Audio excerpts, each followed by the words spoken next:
Salam sejahtera buat kita semua. Senang sekali saya bisa bertemu kembali dengan Ibu Bapak Saudara sekalian dalam program Renungan Harian GKPU Halim Perdana Kusuma.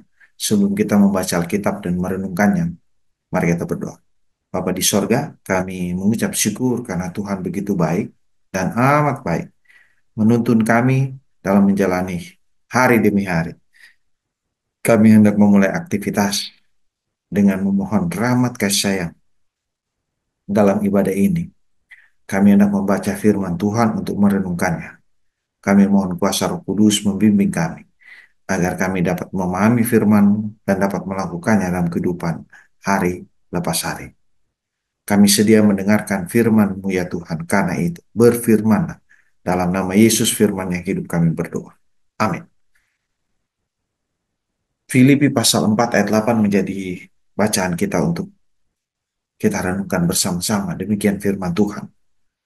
Jadi akhirnya saudara-saudara, semua yang benar, semua yang mulia, semua yang adil, semua yang suci, semua yang manis, semua yang sedap didengar, semua yang disebut kebajikan dan patut dipuji.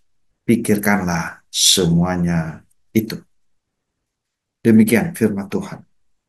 Tema renungan kita hari ini adalah pikirkanlah semuanya itu. Saudara-saudara yang Tuhan Yesus kasihi, ada sebuah istilah yang berkata begini, cogito ergo sum. Kalimat ini adalah sebuah ungkapan yang diutarakan oleh filsuf Prancis yang bernama Descartes. Apa arti cogito ergo sum? Aku berpikir maka aku ada. Maksud kalimat ini membuktikan bahwa satu-satunya hal yang pasti di dunia ini adalah keberadaan seseorang itu sendiri. Saudara-saudara, di minggu-minggu kita merayakan Minggu Advent, kita diundang untuk merenungkan pengharapan yang Kristus bawa melalui kedatangannya ke dunia. Dia lahir, tapi juga dia akan datang kembali. Rasul Paulus dalam suratnya di Filipi pasal 4 memberikan arahan untuk mengisi pikiran kita dengan hal-hal yang positif dan berkenan kepada Allah, yang benar, yang mulia, adil, suci, manis, sedap didengar. Lalu semua yang manis, semua yang sedap didengar, semua yang disebut kebajikan dan patut dipuji. Nah, apa yang kita pikirkan sebenarnya menentukan bagaimana kita bertindak dan merespon kehidupan. Mengisi pikiran dengan hal-hal yang benar dan suci bukanlah hal yang mudah, terutama di tengah tantangan dunia yang penuh kebisingan, media sosial yang begitu beragam, ribuan berita yang setiap hari bisa kita lihat dan kadang memusingkan kita. Berita negatif dan tekanan hidup seringkali mencuri perhatian kita dan kebenaran firman Tuhan. Minggu Advent ini ada kesempatan kita untuk mengarahkan atau memfokuskan kita agar pikiran kita berfokus kepada Yesus sebagai sumber segala kebaikan dan keindahan. Saudara-saudara, Filipi 4 ayat 8 begitu jelas menyebutkan apa itu yang benar dan mulia. Kebenaran dan kemuliaan Allah terlihat dalam kedatangan Kristus di dunia. Sebagai orang percaya kita dipanggil untuk menyuarakan kebenaran dengan kasih dan bertindak mulia dalam kehidupan sehari-hari. Apa yang dikatakan Rasul Paulus kemudian untuk kita pikirkan?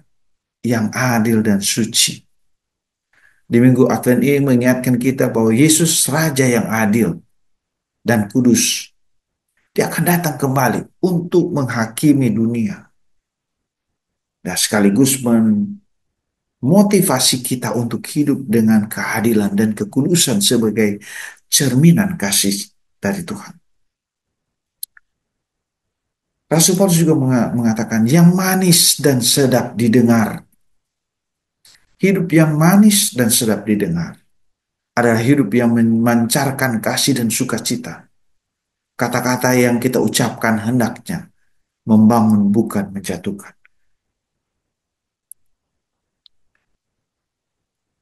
Yang patut dipuji. Setiap tindakan kebaikan yang kita lakukan selama masa-masa kita berada di dunia, lebih khusus di minggu-minggu Advent ini, adalah bentuk pujian kepada Tuhan. Ketika kita hidup memuliakan Tuhan, kita menjadi saksi Injil bagi dunia. Karena itu, saudara-saudara, mari kita menjaga pikiran kita agar kita dapat hidup berkenan kepada Tuhan.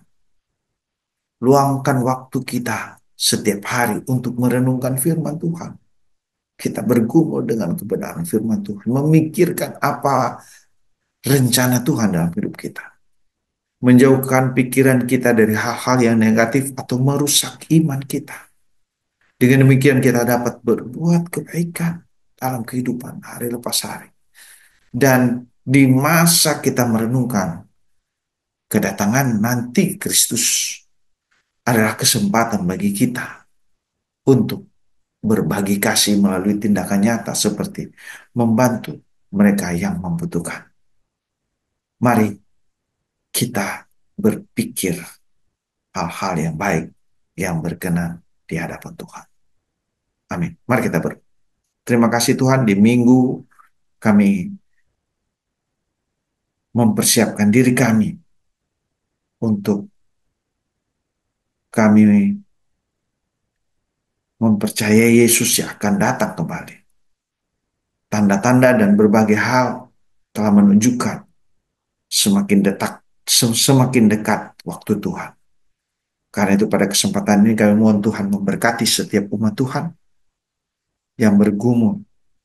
Tuhan berkati setiap mereka yang membutuhkan kasih sayang. Tuhan memberkati setiap anak Tuhan yang terus berjuang mewartakan kasih Tuhan. Dan kiranya kami dapat hidup dalam pikiran-pikiran yang benar di hadapan. Terpujilah namamu Bapa kekal selama-lamanya. Di dalam nama Tuhan Yesus. Amin.